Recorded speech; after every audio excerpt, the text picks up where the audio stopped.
வணக்கம். தமிழர்களின் குரல் உங்கள் வீடு தேடி வருகின்றது. வணக்கம் சொந்தங்களே. தமிழக தேர்தல் தொடர்ச்சி. தமிழக தேர்தலிலே விஜயினுடைய வரவு இன்றைக்கு சென்னையை குலுக்கி இருக்கின்றது. அங்கே நாங்கள் கடந்த நாட்களிலே அங்கே திருச்சி, பெரம்பலூர் பல இடங்களிலே விஜயின் வருகையால் கொங்கு மண்டலமே பொங்கி எழுந்ததை பார்த்திருந்தோம். என்ன இருந்தாலும் கடந்த வீடியோவிலே விஜயை பற்றி நான் சொன்னேன், விஜய் ஒரு தோல்வி கேண்டிடேட் என்று சொல்லி. இருந்தாலும் ஒரு சொல்ல முடியாத ஒரு இடத்தில்தான் இன்றைக்கு விஜய் தமிழக தேர்தல் களத்தில் இருந்து கொண்டிருக்கின்றார் என்பது உண்மையான விடயம்.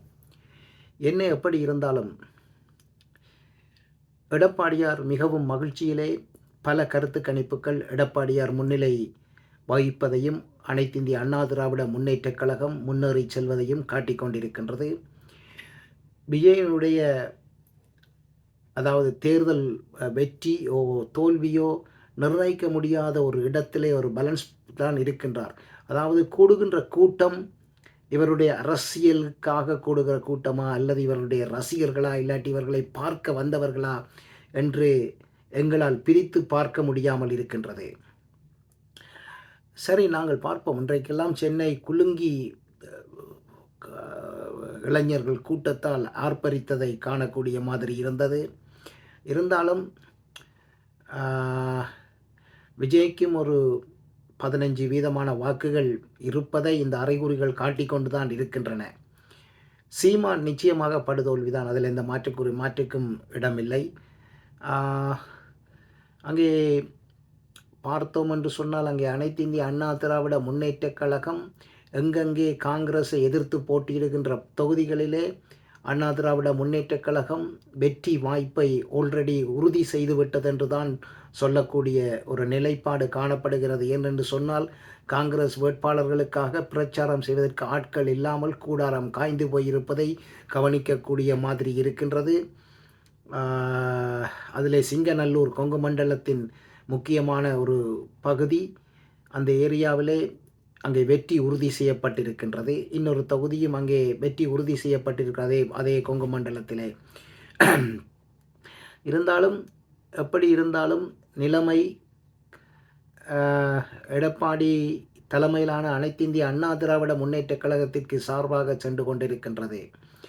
இன்றைக்கு அங்கே தேர்தல் ஆணையம், தமிழ்நாடு தேர்தல் ஆணையம் உதயநிதி அவர்களின் கணக்கை சரிபார்த்து திருப்பி சமர்ப்பிக்கும்படி கோரியிருக்கின்றது. அதன்படி உதயநிதி மிகவும் கடுமையான ஒரு பிரச்சனைக்குள் மாட்டுப்பட போகின்றார் என்பது மட்டும் எங்களுக்கு தெரிகின்றது.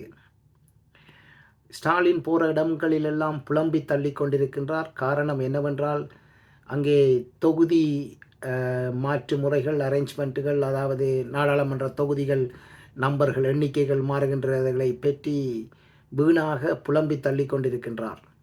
அங்கே பாரதிய ஜனதா கட்சியும் பிரதமர் நரேந்திர மோடியும் அங்கே உறுதி செய்யப்பட்ட பின்பு கூட தமிழகத்தில் நாடாளுமன்ற தொகுதிகள் எண்ணிக்கை கூடுமே தவிர குறையாது என்று சொன்ன பின்பும் கூட எலெக்ஷனுக்கு என்ன கதைப்பதென்று தெரியாமல், என்ன கதைப்பதற்கு ஒன்றும் இல்லாதபடியினால் புலம்பி தள்ளி கொண்டு திரிகின்றார் என்பது உண்மையாக அதன் மூலமாக அவருடைய தோல்வி உறுதிப்படுத்தப்பட்டு கொண்டு இருக்கின்றது.